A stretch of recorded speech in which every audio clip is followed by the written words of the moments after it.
How about Coach Prime?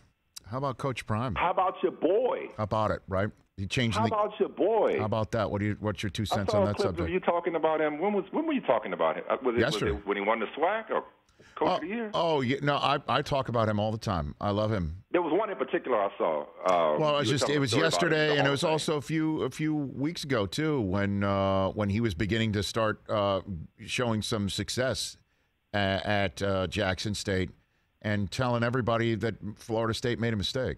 You know, they made a mistake, and that he is the type of coach that can succeed in today's day and age of college football. And yesterday just proves that he wants to do it where he is, not like just win enough games to go somewhere else. Like he's for real. Like this is for real. And anybody who doesn't realize it, you're just overlooking him again, just because he's flashy or whatever. He's serious. Guy should be taken seriously. I hope, no question. I mean, I hope this is for the long haul. And the only reason I say hope is not that may not be his intention, but somebody in their right mind in one of these Power 5 schools is going to realize that he's not just to show that the guy can coach and he can lead and build a program. Somebody will make him an offer, and I hope for the sake of Jackson State, I hope for the sake of this resurgence of HBCUs, if I may. I hope that he can be a modern day Eddie Robinson of sorts. I mean, you're an NFL historian. You know what that the National Football League as we know it does not exist without the contributions of historically black colleges and universities. They used to be pipelines that were feeder schools for some of the greatest players in NFL history. The Pittsburgh Steelers dynasty was built on HBCUs. Jerry Rice. Exactly. Some of the greatest players to ever play the game have come from HBCUs. And we've gotten to a point in the last couple of years where, again, right in your wheelhouse, the NFL draft has devalued, HBCU players, despite people like Darius Leonard, for instance. And so, I believe that this is just the beginning. I don't know that necessarily people are going to flock to HBCUs, overnight, even in this era of name, image, and likeness.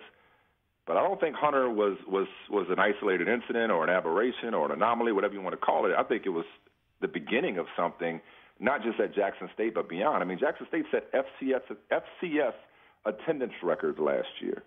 His son won the Jerry Rice Award, as you know. So he's building a power down in Jackson, Mississippi. Meanwhile, oh, by the way, love seeing Hugh Jackson reemerge at Grambling. That was big. Mm-hmm. It's a great time for HBCUs. You got Eddie George at Tennessee State. That's right.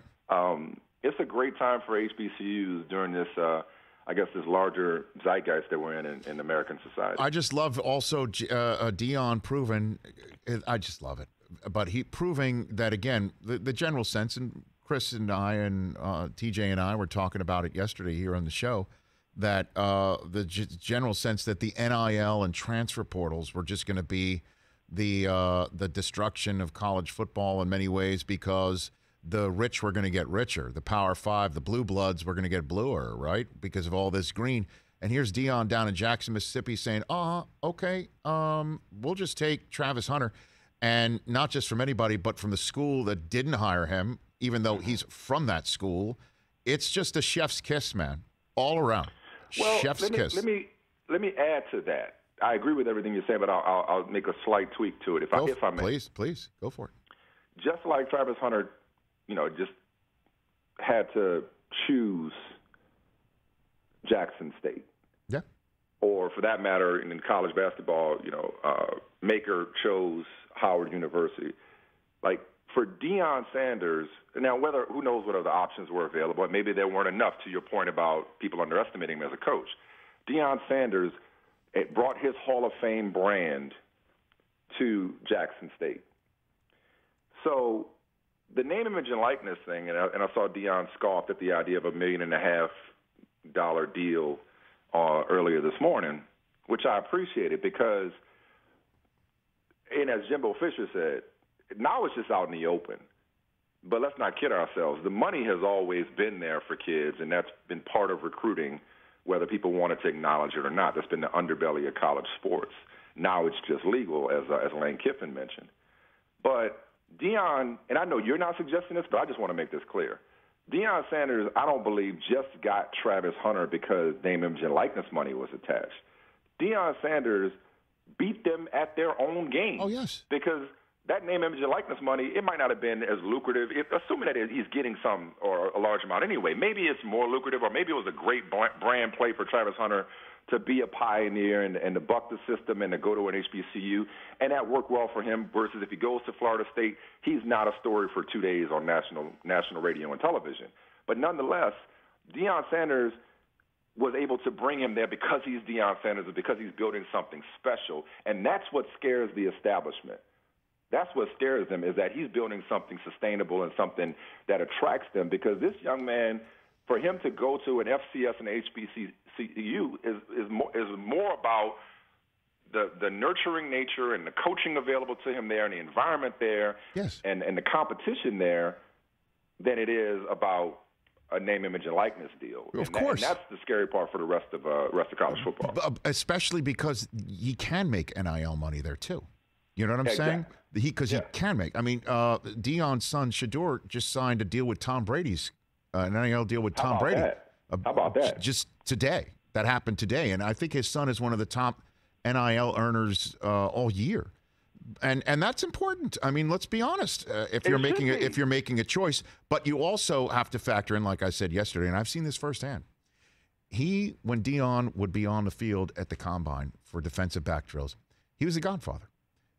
The people flocked to him, and kids who were not born when he played football. People who were not born when he so relevant, Rich. Right, correct. The other day we were talking about, I don't know if you saw, he brought in Jackson State alum Brittany Renner, who's like famous on social media, right? Yes, I did see, but because you got to teach these guys how to check out for the sliding DMs, man, or not do it. Dude, that was awesome though. Like, look at the way the players responded to that. Like, even though most of these players probably aren't old enough to have seen Deion Sanders play, he has a Jordan kind of relevance. Like most kids nowadays know who Michael Jordan is, and some of it just because of the shoes, but they knew who Michael Jordan is, and they know what a big deal he was, even though they never saw him play. Deion Sanders, now he's not that old, but most of he still has the pulse of the players, the modern player. Oh, yeah. He still gets it, even though they didn't have DMs back in his day, there's nothing new under the sun when it comes to him. I'm sure. But he gets it. I'm sure. So I just think he's pushed so many buttons from a off the field standpoint, not to mention 11-1 on the field this year and winning the SWAC. I mean, he seems to can do no wrong down there. But you're right, the money being available for the most part across the board levels the playing field more than people thought. But Deion Sanders still beat them playing by the same rules. I just don't like that people. It seems like there's a lot of people telling on themselves. The last couple of days, like, oh, he must have done something to, out of bounds or above and beyond to get this kid to go to an HBCU. Maybe this kid just wanted to go to an HBCU and play for Deion Sanders. What's so unbelievable about that? It shouldn't be, honestly. I'll just tell one last time. I can't wait to tell everybody this story. The thing that I'm most shocked, I'll tell it again. The thing I'm most shocked about of Deion being a good coach is when we would watch games together at NFL Network on a Sunday, and somebody did a boneheaded play, he would scream at the screen, cut him. And then he would cut him. He would cut the kid. He would cut that player before he got back to the sideline. And nobody, I never thought to myself, well, that's Coach of the Year material right there. That's Coach of the Year material right there. Both of us are rooting for him to stay and build something long-lasting and special at Jackson State. Well, just to bring this full circle a little bit. Yeah. Hypothetically speaking, do you think Deion would be a good NFL coach, head coach? I wouldn't put anything past him. Absolutely. Yeah. Absolutely. Of course. Absolutely. Do you think he knows how to deal with the media? Do you think he knows what the pitfalls are? Do you think he knows how to talk to grown men? Do you think he knows what makes them tick?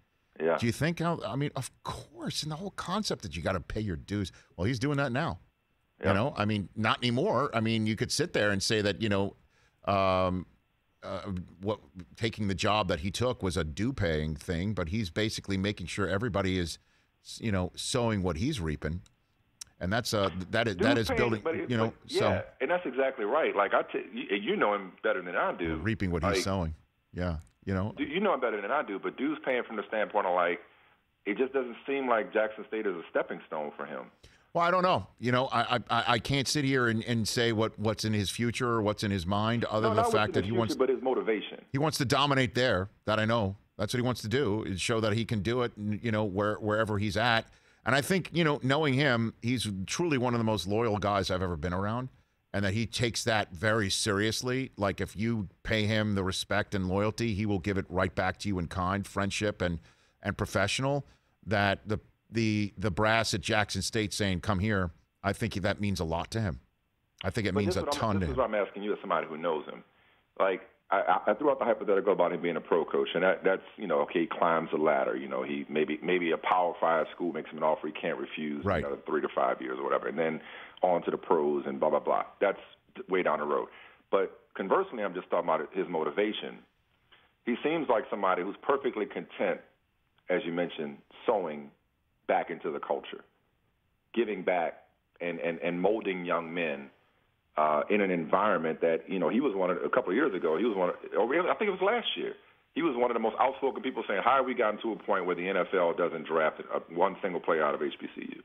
So it feels like, even though he could be a pro coach, it feels like maybe college is his calling. Is that going too far? I think it's teaching kids. I think he really digs it. I think he really likes it. And a perfect example, again, about how seriously he takes it. I feel like, you know, maybe members of this listening and viewing audience are kind of like the captive audience here in the studio with TJ and Brockman, who's kind of like my wife, Susie. He's heard all my stories.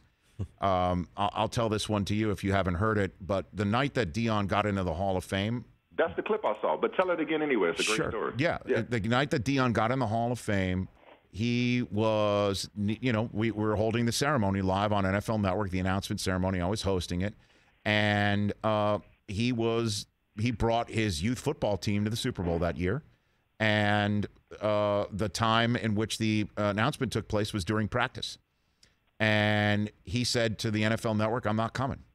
And we're like, "Deion, like, this is the Hall of Fame. This is the Super Bowl. This is on NFL Network. You're a colleague. You work for NFL Network. What do you mean you're not coming?" He's like, "I'm not going to do it because I can't, you know, I can't leave practice and tell these kids that my individual achievement is more important than their practice." Mm-hmm. And so I think the compromise was NFL Network sent a car there, and he left it waiting until practice was over. And he showed up to the ceremony with his whistle around his neck, and pissed too. By the way, he was not happy. He was. You were there. He was not happy. And it's like normally the most exciting moment in somebody's life. Not happy about it. That's fact. That happened. So that should give you a window into what ticks. So. Meanwhile, he's doing Affleck commercials. Yeah. With Nick Saban. Hey, man. That's great. He is not taking a backseat to anybody. That's Deion. He's high-stepping. Hey, you watched all the way to the end. Thanks for that. Watch more right here.